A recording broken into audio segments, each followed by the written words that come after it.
Hello guys, this is Joy from Joy ছাড়াবেল। আজকে আমি আবার নিয়ে আসলাম আমাদের দেশের রণসঙ্গীত নিয়ে মায়ের কিছু প্রশ্নের উত্তর। এর জন্য মায়ের প্রথম প্রশ্ন, বাংলাদেশের রণসঙ্গীত কোনটি?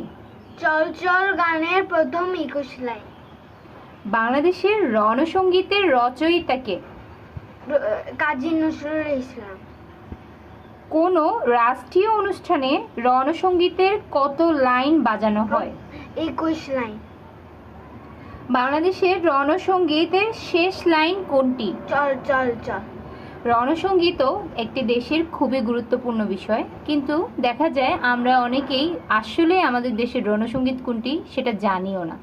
তাই আমাদের এখন থেকে দেশের বিভিন্ন ছোটোখাটো গুরুত্বপূর্ণ বিষয়গুলো আমাদের বাচ্চাদেরকে শেখানো উচিত। এই ছিল আজকের ভিডিও, দেখা হবে অন্য কোনো ভিডিওতে। এই পর্যন্ত সবাই ভালো থাকে।